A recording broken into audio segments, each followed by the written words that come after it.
Hi, I'm going to show you how to make a turban knit style headband with this Addi Knitting Machine.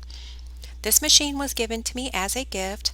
I have the links down below if you'd like to take a look at it on Amazon. A knitting machine varies in prices anywhere from under $100 all the way up to $300. I was recommended the Addi Knitting Machine was one of the better ones in comparison to other ones. Now, as a honest review, I do recommend this product. However, as a beginner, I had to learn the hard way that this type of machine did not like my basic red heart yarn. It liked impeccable, and it liked my sparkle red heart yarn, but not basic red heart. Also, I had to maintain good tension or I dropped stitches or clumped up my stitches. I'm going to show you in this video how to maintain good tension on your yarn. This channel is mostly crafts and crochet, so I don't plan on making a ton of videos on this Addi knitting machine, but I like to show different types of gadgets just in case anybody wants to try something different if you have not tried this one yet. And I did use impeccable yarn for this turban style knit headband, and once you get the hang of it, it goes pretty fast. It's pretty fun. Also, you can buy a power adapter on Etsy or Amazon instead of cranking this manually, and it goes a lot faster if you haven't seen one of those, which I did buy. I just haven't gotten it yet in the mail. Okay, so let's get started. The Addi machine came in this box, and it comes with some accessories, a yarn needle, table clamps, of course the knitting machine. Okay, so this is my knitting machine, and these are table clamps. It does come with that, and you need to secure it onto some type of table or it will ruin your project because it wobbles all over the place. This is what it looks like. Has the crank handle here. You can use an adapter. You can find those on Etsy and use a screwdriver, and then it becomes automatic without cranking it manually. And then here's the needle that you will need. Also, this is the tension that you need while doing your project is just having it run through your fingers, but with tension added to it, or you will get holes. Now I'm going to weave in my yarn for the first round back and forth. So go under the first black needle, in front of the next needle, and then behind, underneath, over. So you're going to go back and forth and weave your yarn in and out. I am using about 5 rows of waste yarn that I'm going to unravel at the end for this headband. So this is just waste yarn I'm not going to use, so it will help with keeping your ends together on the headband.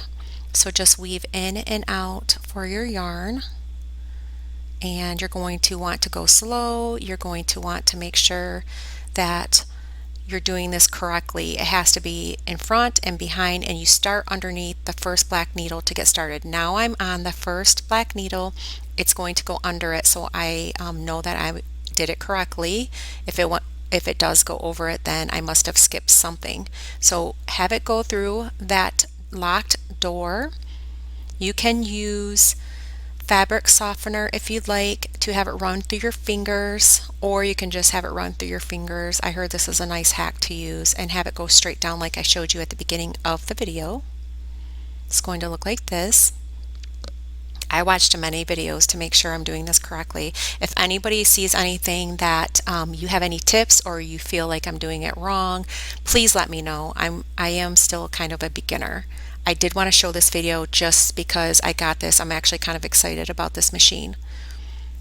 And if anybody wants to see how you do it and if it's something worth buying.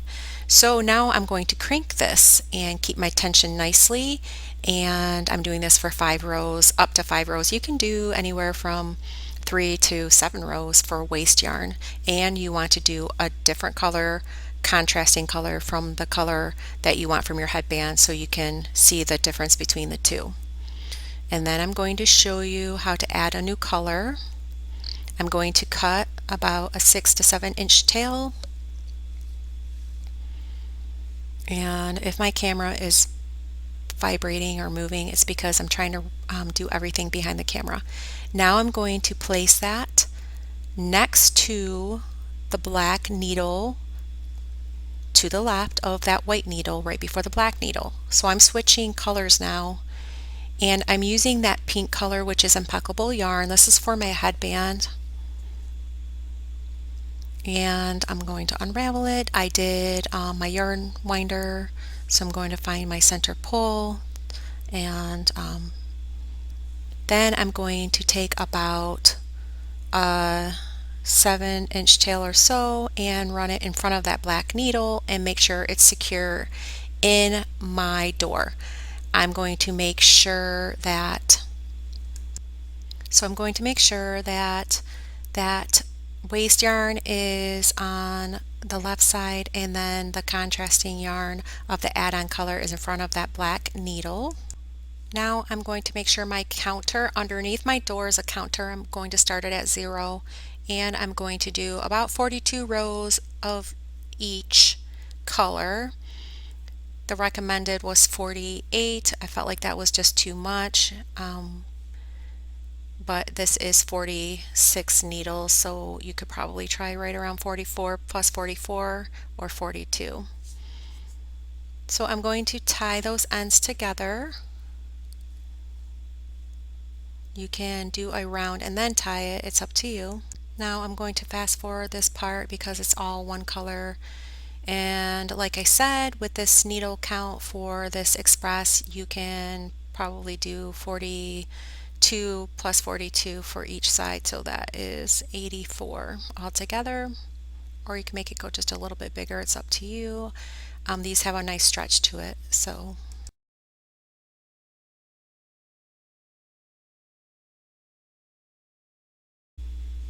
now I'm going to add on my other color, which is light green, just like I did before. It's going to be on the right side of the black needle, and then the other color, the first color, is going to be on the left of the white needle.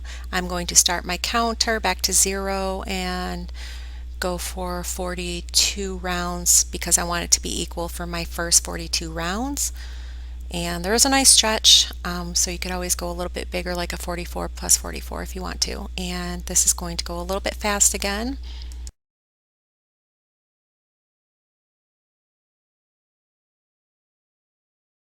Going to add my waste yarn, about 5 rounds, so the contrasting color of orange in front of that black hook, the first black hook, and then I'm going to go around for 5 rounds.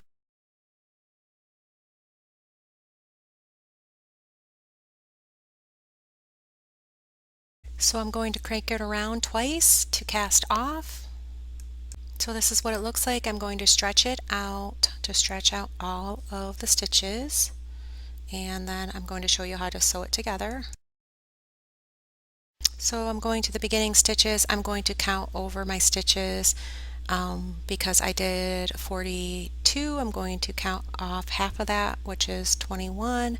Start out with my first loop, and my first loop is that first loop in the center there, and I'm going to slip stitch it on each side. So go to the next side, find my first stitch that isn't the waste yarn, which is the green, pull it through as a slip stitch, go to the next, and then go back and forth, crisscross. So go to the next green stitch, that's the first stitch you see before you get to the waste yarn, and then do it to the next and just slip stitch. So it's kind of like a crisscross effect, just go back and forth.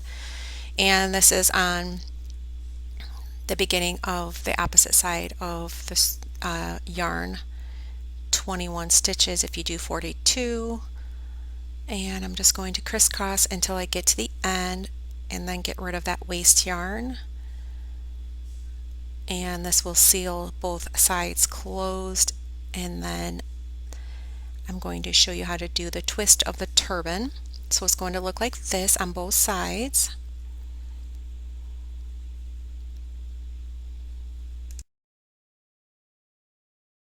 Okay, so I'm done doing that back and forth, the crisscross of the slip stitches. I'm at the end with all the other pieces of yarn.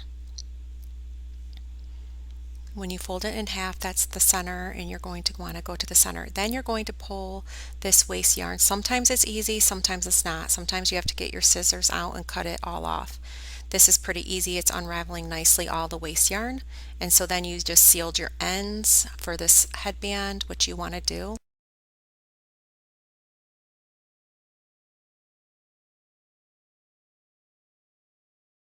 So this is what it looks like, really smooth and nice after pulling out the waste yarn. Now you're going to go to the opposite side and do the same exact thing. You have your stitches, you go up to 21 on the center there because you had 42 stitches, or you may need more just depending on your project. Then you take that first center piece and you do the same exact thing. You're going to just go to the next stitch on the one side and pull it through, and then go to the next stitch on the opposite side and crisscross and pull it through with a slip stitch, and just go back and forth until you get to the end, just like the other side you did before, and then pull out this waste yarn. Unfortunately, my waste yarn on this side did not want to come off nicely, and I had to just cut it away, and you may need to do that sometimes that waste yarn doesn't want to come off very nicely.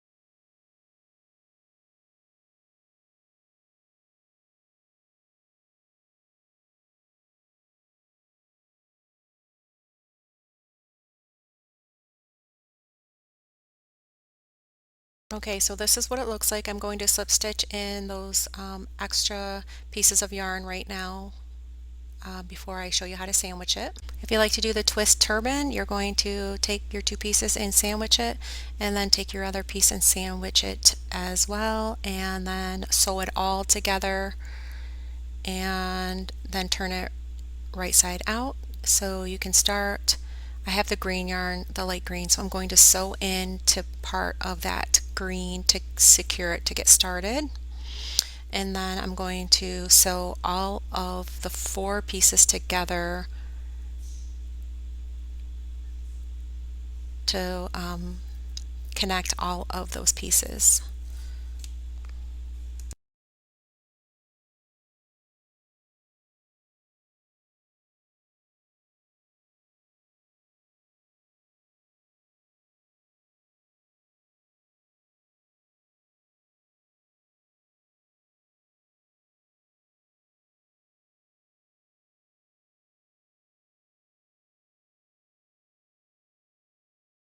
Okay, after you're done sewing, secure your tail there, and then you're going to turn it right side out. And I did have to go back a little bit when I saw a few stitches that weren't completely secured. You may need to do that.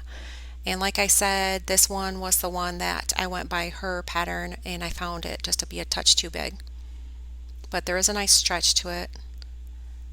So then you're going to turn it right side out, and then it's going to look like this, and you just place it right around your head and your ears, and it is complete. It's really nice and thick and nice and cozy to use this knit machine. I do like how it turned out. I do recommend the machine. Just keep your tension nice and make sure that your table's secure, and have patience to try the machine as a beginner. So thank you for watching, and please subscribe.